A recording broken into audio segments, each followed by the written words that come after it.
Hi, it's Sydney Stenner. Please excuse my voice. I'm sick. I'll try to speak as loud as I can. Here is my Gator ID, and here are my 3 audience members.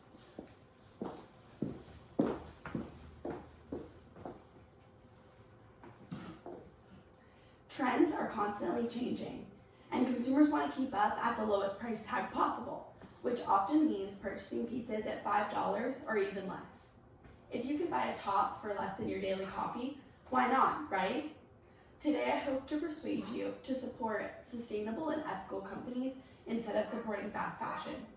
Understanding the implications of fast fashion will help you make better decisions about where you want to spend your money and what companies you would like to support. As a fashion lover and shopper, I understand the difference between high and low-end products and the supply chains that go along with each of those. I've also done additional research for this presentation. The problem is that fast fashion impacts the environment. The solution that I recommend is for the US to implement policies that put regulations on companies' emissions and waste production. This will in turn create for a healthier environment for our children and grandchildren to grow up in. So, how does fast fashion impact the environment? Fast fashion is a direct threat to the environment. According to Rachel Bick at Washington University, 85% of the clothing consumed by Americans is sent to landfills as solid waste. You may think that the best option for solving this problem is for us to sell and donate our unused clothing to secondhand stores like Goodwill and Plato's Closet. And while this is a good short-term option, the US still exports 500,000 tons of used clothing as solid waste to low and middle income countries every single year. Unsold clothing is also sent to landfills as solid waste and is responsible for clogging riverways, greenways, and polluting parks. Fast fashion makes college students like myself view our purchases with little to no thought. It's easy for me to go onto Amazon, buy a top for $3, have it shipped to my doorstep in 2 days, and feel zero guilt if I only wear it once and then trash it and never wear it again. With increased US consumption, companies are often looking to drive down their costs, which often means outsourcing work to low and middle income countries. They often exploit these workers and keep them in hazardous conditions, which makes the social costs of fast fashion higher than many other industries and often leads to death of workers. So what is the solution to this problem? The solution that I recommend is for the US to implement harsh policies that will keep companies accountable for what they do in the United States and tax them for what is done overseas.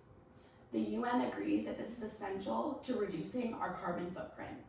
In 2018, the UN established their Alliance for Sustainable Fashion, which works to develop sustainable fashion goals in the industry. They support the efforts of rental companies like Rent the Runway, who instead of selling clothing direct to consumer, provides a subscription service where clothing is delivered to your doorstep, you can wear it once or twice, and then return it for someone else to wear. This reduces waste in the clothing industry. Vogue says something that we can do to prevent the pollution problem is switching to biologically inspired textiles and using byproduct dyes instead of chemical dyes.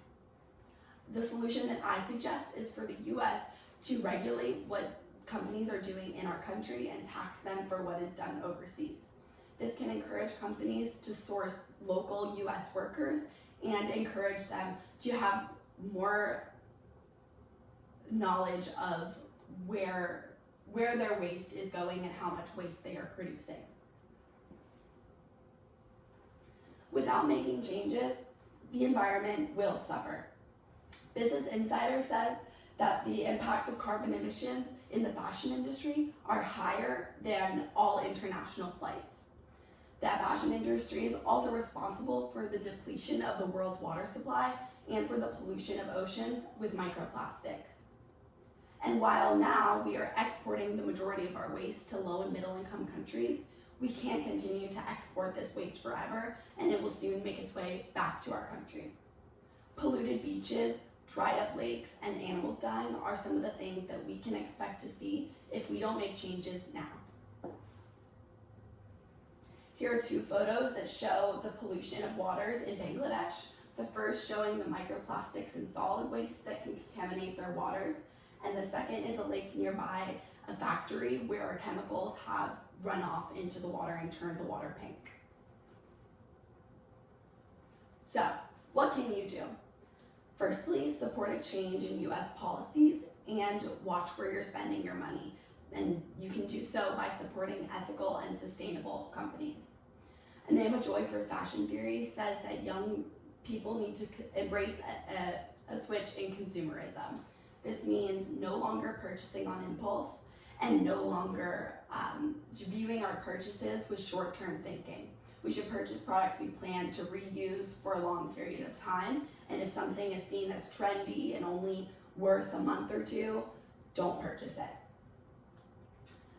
With short-term thinking, we will buy products and trash them faster than making investment purchases.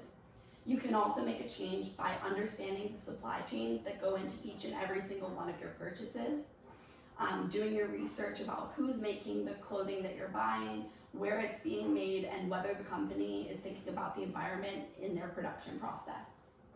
Lastly, you can encourage local politicians to support policies that keep companies in check for what they're doing here as well as overseas. Keep these things in mind the next time that you're making purchases online. The problem is that fast fashion impacts our environment, and the only solution is for the US to enact policies that will keep them accountable for what they're doing and the waste that they are producing. This will in turn create for a happier and more healthy society for our children and grandchildren to grow up in. With that in mind, next time you're logging on to Amazon to make a quick purchase for a $3 top, rethink your purchases and put your money where your mouth is. Thank you. Any questions?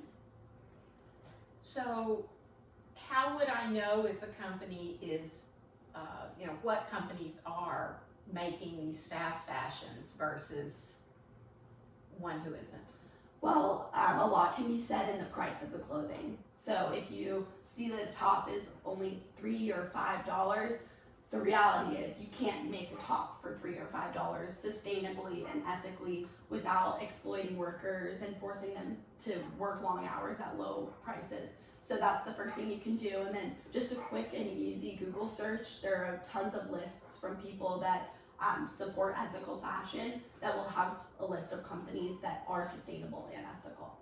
Do you know the names of some companies that are considered fast fashion? Yeah, so Boohoo, Nasty Gal, Pretty Little Thing are two companies that a lot of people my age, college students, purchase from that are fast fashion companies. They sell things for way below what typical retail would be.